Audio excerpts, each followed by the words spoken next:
and also the President. It's a good day for America and an important day for the Senate. We stood up for the presumption of innocence. We refused to be intimidated by the mob of people that were coming after Republican members at their homes and in the halls. I couldn't be prouder of the Senate Republican Conference. We also want to thank Senator Manchin for helping us. And with that, I'll be happy to take a few questions. Yep. Before the speech, you talked about that this has been a dark period and you hope that after this vote you can turn the page to a brighter day. I'm just interested, based on what we've seen the last 3 weeks, when both parties have lobbed at one another, we've seen the last 5 years. How do you get to that point? Yeah, well, you've seen, sorry to interrupt you, but we've seen both sides of the Senate during the same period. During the same period, we were having this huge argument over the Supreme Court. We passed an opioid bill that had been done on a bipartisan basis, and a 5-year FAA extension. We just completed doing the best job on appropriations in 20 years. So we were both able to have a big, robust fight over something both sides felt deeply about and still work together on other issues at the very same time. Senators are angry, right? On your side and on the Democratic side, they're like viscerally mad. These things always blow over. And I think even though there may have been some anger expressed during this particular fight, as I just said, at the very same time, I know it wasn't very newsworthy for you guys because they won by big margins. We were doing important things together that hadn't been done in a long time. Mr. Leader. Mr. Leader. Mr. Leader. Okay. Mr. Leader, I have 2 questions for you. First, how do you view what impact this is going to have on the court? I called on the woman behind you. Okay, sorry. Do you have any concerns that if Democrats later control the White House and the Senate, that they could confirm a more partisan Supreme Court justice in the future? Well, a little history lesson. I've given this to you guys before, but the executive calendar was always done on a simple majority basis until Bush 43 got elected. Always. Even though it was possible to filibuster, it simply wasn't done. So this notion of filibustering executive branch appointments is a relatively new thing, invented, ironically, by my counterpart, currently the Democratic leader of the Senate, who began to encourage the Democrats to use filibusters against circuit court appointments during Bush 43's first term. And then you saw this evolve through several different phases over the next 15 years, leading us right back to where we were before. And there were plenty of contentious nominations when the filibuster was still possible. The most conspicuous example of that, Clarence Thomas's confirmation. Came out of committee with a negative vote, went to the floor, was confirmed 52-48, and all of you know it only takes one senator, just one, to make us get 60 votes. Nobody did.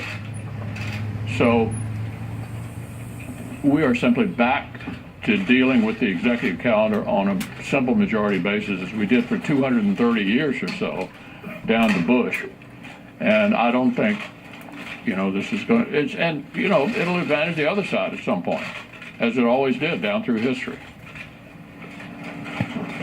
Leader McConnell, what do you think the impact of this will be on the fall midterm election and going forward? Do you think this has long or short-term ramifications for the party? Well, it certainly had a good impact for us. Our base is fired up.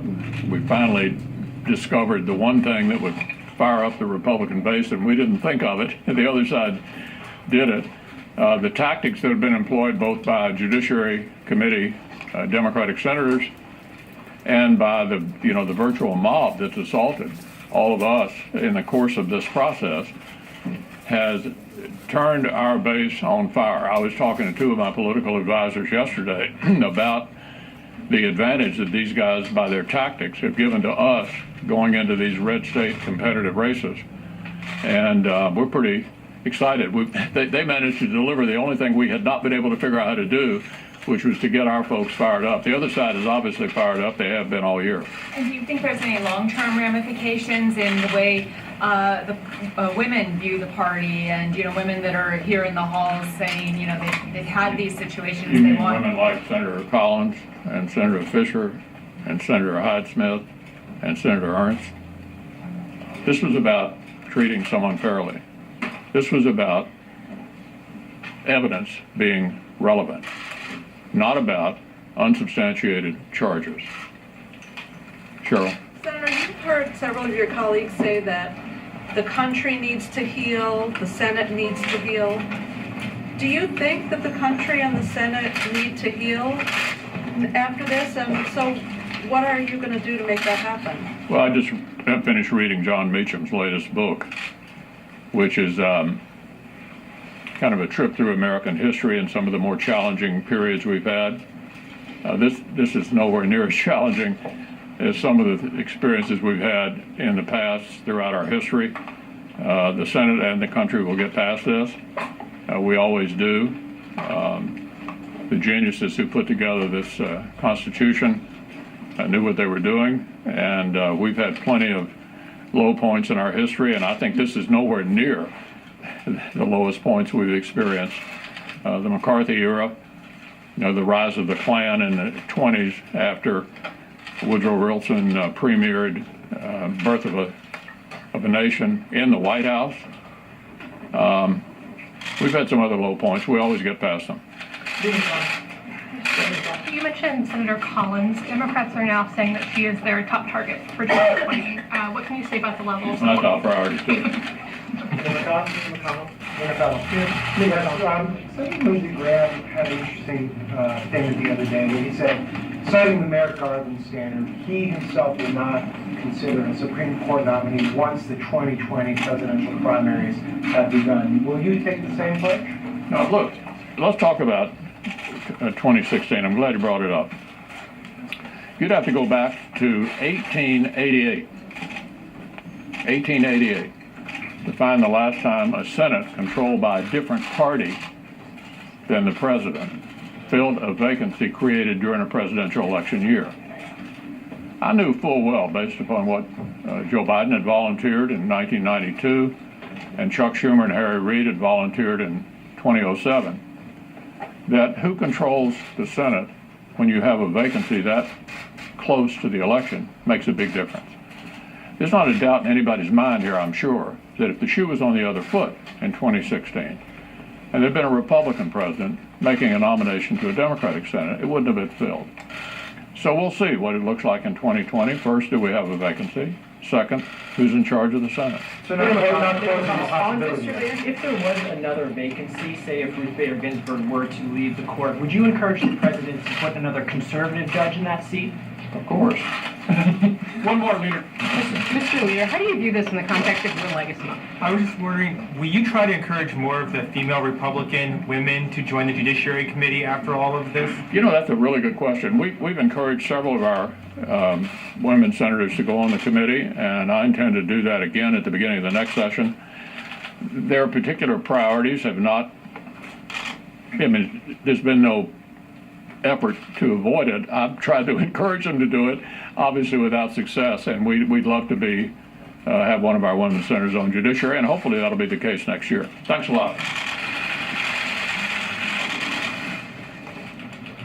Senate Majority Leader Mitch McConnell wrapping up his post-confirmation news conference. I said earlier in our interview with Senator McConnell, Shannon, that he is not a deeply or outwardly emotional man. That was about as ebullient, as ecstatic, as rollicking as Mitch McConnell gets, and rightly so. He has made putting conservatives on the court, not just at the Supreme Court, but the Court of Appeals and the district courts, perhaps his top priority, because he thinks it has the greatest long-term effect on the country. And to now have put 26, which is at this point a record for this soon into a new presidency, 26 confirmed members for the Court of Appeals and now 2 Supreme Court justices, a big deal, a real accomplishment for Mitch McConnell. Yeah, it's been his priority since the moment he said he would hold that Justice Antonin Scalia seat open back in February, a couple years back during the presidential year. All right, we're just getting some brand new information too that Judge Brett Kavanaugh is going to be sworn in later today. There are two different oaths that a new justice takes.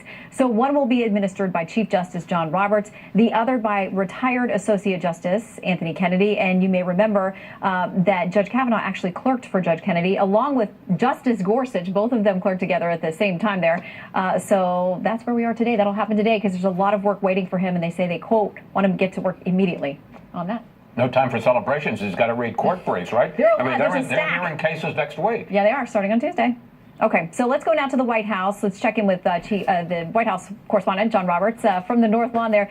Busy day, and they're not wasting any time putting him to work, John. Well, you are the master of understatement there, Shannon. No question about that. Hey, there's going to also be a ceremonial swearing in of Judge Kavanaugh that will happen here at the White House. That's likely to be maybe on Monday afternoon or very early on Tuesday. I think Monday afternoon probably more likely because they want to get him seated on the court on Tuesday. The president, who is now winging his way to Topeka, Kansas, will have more information on that. And I expect that we'll probably hear from the president when he touches down in Topeka, though we do have a statement from him on Twitter in which he says, quote, "I applaud and congratulate the U.S. Senate for confirming our great nominee, Judge Brett Kavanaugh, to the United States Supreme Court.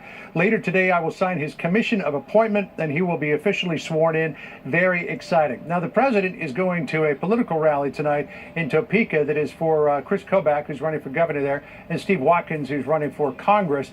But this is going to be the president's rally, and this is going to be a huge victory lap for the president because he was up against the ropes with this nomination. But to mix some sports metaphors here, he dug in his cleats, partially based on his own personal experience of having accusations leveled at him, and refused to give up Kavanaugh. He knew that to do so was probably going to be really, really bad politically in terms of the midterm elections because it could really dampen Republican enthusiasm. But the president now can say to his constituents, "I promised you a conservative judge. We had an opening, and we've got one in." Shannon, Chris? All right. John Roberts live at the White House. We'll check back with you shortly. In the meantime, we've got to take a quick break. More live coverage right after this.